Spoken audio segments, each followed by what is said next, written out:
Blog Talk Radio.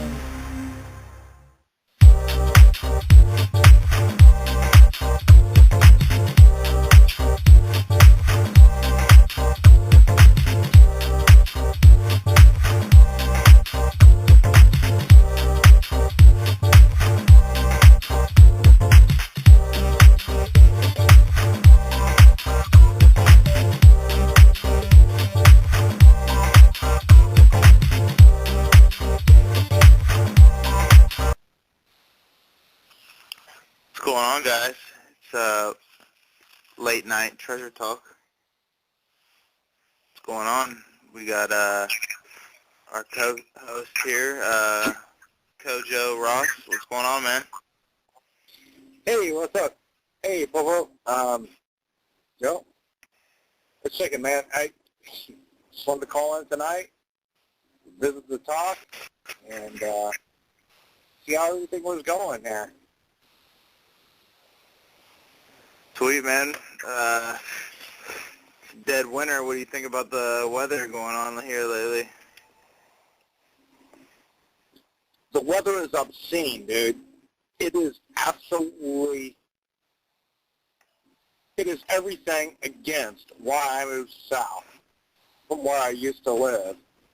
I used to live in northern Indiana, and I moved to southern Ohio to just get a little bit of respite this kind of weather, and it's not been very good. So metal detecting and going out and digging hasn't been really good right now, but nonetheless, we've done it, haven't we?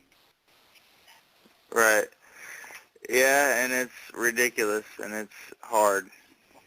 And I don't know about doing it anymore, but digging, you know, it's like you stay inside so long that you want to get out, but then you get out there and it's ridiculous. You know what I'm saying? Digging through 6 inches of snow before you even hit the dirt. Plus Yeah, exactly. The resistance of the snow swinging. Exactly. Hey, let me ask you just a quick question before I go on. Yeah, I've got you on speakerphone, so is this interfering any way at all with how you hear me through the broadcast? No, I think you're coming in pretty good. Okay. If you start feeling, you know, that it's not coming in, just let me know. Anyway, yeah, I agree totally. The other night, you know, we were out there swinging, and suddenly I realized I hit some wet snow. It's collecting around the coil, which is spider-style coil. And, you know, it's just, suddenly it feels like I'm swinging like a huge dead weight, like a 10-pound weight on the end of that metal detector. It's very hard. But Right. in the end, do we want to do it? Yeah, I think we do. Well, And you know, that's what it pretty much is. I mean, that's dedication. Like someone said on a video I did the other day, it was like, they were like, you had to get your fix in, and you're right. That kind of puts it right, the right word. I did get my fix in, even though we may not be getting out there and finding as much stuff as we usually do. You're still getting the action in. You know what I'm saying? You know, you're exactly right, and I think that in that there was a couple comments on your video, Popo Jojo, Popojojo 7 on the YouTube channel. I think there was a couple comments on that video that it was like people saying, you know, you got more dedication than me, or, you know, it's more than what I can handle. All this. And that's cool, you know. I'm not down on anyone for what they can or cannot do. But the fact of it is that, yeah, you know, for certain people, man, yeah, we need a fix. We're going to go out. We're going to do this. We're going to do it in the snow. Right. We're going to do it in the cold. And, you know, it doesn't matter if we find anything. I mean, the fact of it is, right. let's push our limits. Do you feel the same Right. way? It's Or good. no? If you can handle it, then you can go out there and do it. It's like we live in the Midwest, so there's people also that live in Michigan and Canada and stuff like that, and they're like, well, that's nothing. We probably do that every winter. But then you got the guys down south that are like, whoa, I wouldn't even go out there. You know what I'm saying? So you get it from both sides, but Exactly. And this is a good time to shoot a shout out to Giant and Nick in Canada and Giant in northern Michigan and say, hey, look, these guys, they're hardcore diggers, and maybe or maybe not, they can get out. Maybe they don't feel like they can get out. I don't know, but for you and I in Ohio, we're going to go as long as we can go, and we're going to do it. And, right. if those guys felt that they could get out in any way, shape, or form, I'm sure they would, because I know they're hardcore just like us. And Well, I wanted to bring something up to you. Speaking of getting out, or giving shout-outs, I want to give a shout-out to one of my YouTube friends, Stiv Nagin. He's one of my buddies. He sent me a map. This guy, he collects old books and different stuff like that. He sent me a map today. I got it in the mail today. Let me see. It's a standard guide map of Cincinnati, 1926. And this thing is sweet, dude. It's a it's a super detailed map of Cincinnati, before the interstates, before all that.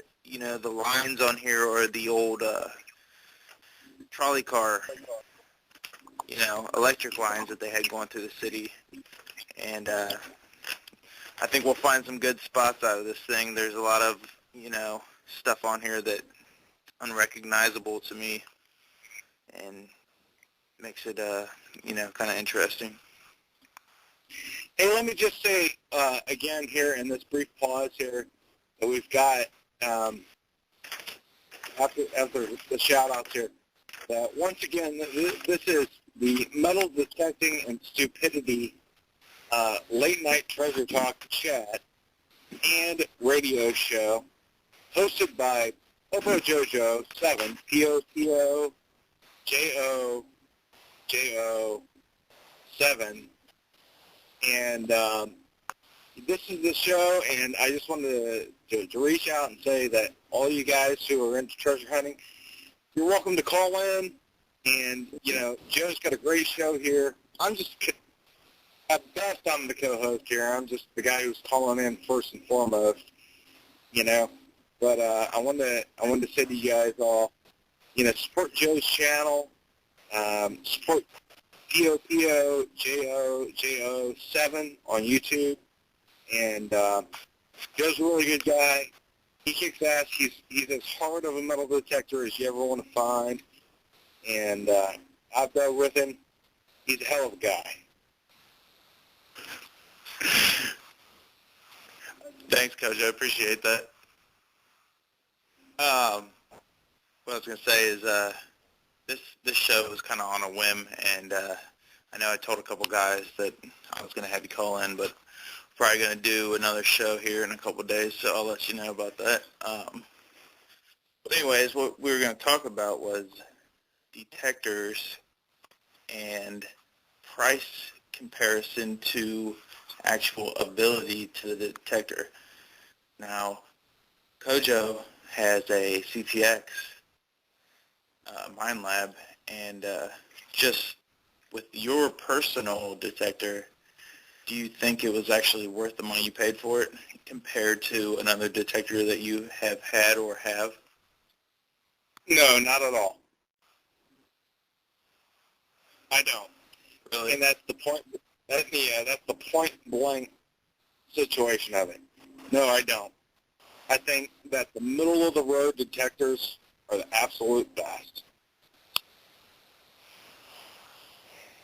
Right. Did that shock you?